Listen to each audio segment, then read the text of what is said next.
¿Qué ha cambiado desde de Principia a Proyecto Manhattan? Tu libro más reciente, creo, ¿no? ¿Qué ha cambiado? Pues creo que es un libro, son libros muy distintos. En principio, realmente sí, la ciencia está colocada mucho más al centro, me parece. En Proyecto Manhattan empecé explorando temas científicos, pero creo que el proyecto mutó, el libro por su propia decisión se fue hacia otro lugar, y aunque la ciencia está presente, después de todo trata sobre la bomba atómica, la creación de la bomba atómica, no es el centro del texto. En cambio, en Principia, creo que el corazón sí tiene más que ver, el corazón metafórico tiene más que ver con el discurso científico. ¿De dónde viene tu interés por la ciencia, por vincular la ciencia con la poesía? Pues mis padres son médicos, entonces desde muy pronto estuve expuesta a ese lenguaje y me pareció siempre, bueno, siempre me ha parecido interesante la poesía que integra discursos que en apariencia les son ajenos. Creo que el discurso que yo tenía más a la mano, debido a mi formación, bueno, a mi crianza, era el discurso científico. Y además creo que la ciencia y la poesía comparten la premisa del asombro, ¿no? Y partí de ese asombro para escribir los poemas de Principio. Y que a veces pareciera que no tiene nada que ver, ¿no? Aunque bien, como bien dices, sí, pues se les ve como escenarios muy opuestos, eh, como también sucede con la religión, otro tema que está presente. Sí, creo que parecerían estar en las antípodas la una de la otra, ¿no? La poesía y la ciencia, y también la ciencia a su vez y la religión. Como bien dices, la religión es otro de los temas que me interesó mucho tratar en Principia, más que nada porque pienso que tanto las religiones y las mitologías como la ciencia hacen preguntas similares, si bien las responden de formas totalmente distintas, pero ambas se preguntan, o se preguntan en general por el inicio y el final de los tiempos, ¿no? Entonces, creo que siempre me ha interesado esa pregunta y las múltiples respuestas que se pueden recibir, tanto en el terreno de la ciencia como en el terreno de la religión. En principio quise poner a dialogar esos dos sistemas de fe, porque también pienso que incluso las personas más cientificistas también participan de la fe, el conocimiento. Para aquellos de nosotros que no estamos formados en la ciencia, tiene un elemento de fe también, porque a final de cuentas yo no podría eh, hacer la prueba, comprobar, ¿no?, que la Tierra es redonda matemáticamente, y sin embargo, evidentemente creo que es redonda. Entonces creo que esos dos discursos, la ciencia y la poesía, tienen más en común de lo que aparentan. Tienes un poema incluso que se llama Apocalipsis, ¿no? Uh-huh. Que es bastante optimista, para llamarse Apocalipsis puede ser incluso bastante algo optimista. ¿Cómo lo escribirías hoy ese poema? Pues totalmente distinto. Creo que el apocalipsis es un tema que siempre me ha interesado, pero en principio, que lo escribí en 2015, lo sentía mucho más alejado de lo que lo siento ahora. En Proyecto Manhattan también hay una de las voces que está obsesionada con el apocalipsis de San Juan, pero el apocalipsis se experimenta para ella, para ese personaje, como en presente. En cambio, en principio, el apocalipsis todavía se siente más remoto. Empiezas también Principia con, pues es curioso que tu primer libro y el primer poema, Escoliosis, es un poema muy personal, ¿no? Hablas de ti misma de alguna manera y de un padecimiento que tienes. Creo que para mí escoliosis marcó la pauta del tono que quería mantener a lo largo de Principia. Me temía que el discurso científico me jalara demasiado hacia una poesía descriptiva o que buscara simplemente informar, y más bien quise utilizar la ciencia para hablar metafóricamente de estados internos, ¿no?, de la intimidad. En El reino de lo no lineal, sin embargo, en la segunda parte, pese a que hay un personaje también que habla, que se llama Orfelia, también considero que es un libro bastante íntimo, ¿no? Pese a que hay un juego ahí con la noción de la voz lírica o de la enunciante, ¿no?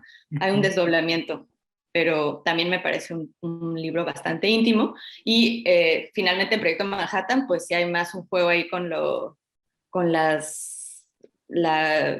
fragmentación de las voces y los poemas en monólogo dramático. ¿Qué determina la estructura de un poema para ti? Pues a mí me gusta pensar que cada poema responde a sus propias leyes, inaugura una serie de leyes y luego responde a esas leyes. Entonces cada poema efectivo para mí es una especie de universo alternativo y no es realmente comparable con otros, ¿no? Y creo que los poemas que más he disfrutado leer y escribir, espero, son aquellos que funcionan bajo sus propias reglas, que no se parecen a ningún otro. Me interesa mucho no ceñirme a una sola poética, ¿no? Como me gusta la poesía que siempre está buscando su forma y que está dispuesta a cambiar, ¿no? Yo digo que el santo patrón de la poesía es Proteo, ¿no? Este dios que cambiaba de forma continuamente. Pues es una poeta muy joven todavía, pero te ha ido bastante bien, creo yo, contra premios, publicas muy seguido, tienes buena continuidad. ¿Ha cambiado tu forma de entender la poesía? Sí, sin duda, a lo largo de los años ha cambiado mucho. Curiosamente me he vuelto más flexible. Creo que cuando comencé a escribir y había leído mucho menos, pensaba que la poesía era mucho más acotada. Y ahora pienso que es mucho más amplia y que tiene expresiones totalmente distintas y heterogéneas, y que todo eso sigue siendo poesía. En todo caso, me he vuelto una mejor lectora y bueno, sí, una mejor lectora a lo largo de los años, pienso. ¿Cuál ha sido tu más reciente descubrimiento poético? Me gusta muchísimo Mariana Negroni, pero tampoco es tan reciente, pero sí es de los más, o sea, así que me apasione con una autora, pues sí, Mariana Negroni ha sido, y Milló Vestrini también.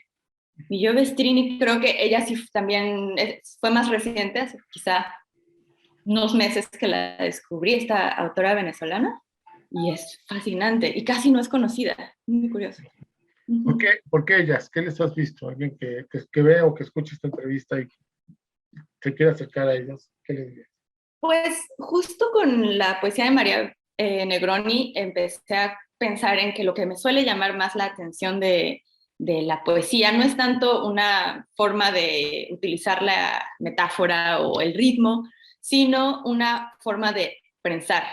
Pienso que la poesía que más me gusta inaugura una lógica alternativa que yo llamo lógica zurda o lógica de sombras, y que no responde de igual forma a la lógica sistematizada a la que estamos acostumbrados. Me gustan esos poemas que están pensando, que son como entes pensantes, pero que piensan de manera zurda, que piensan desde otro lugar. Y creo que justo leyendo a María Negroni fue cuando se me ocurrió ese término, porque ella utiliza mucho el poema en prosa, y entonces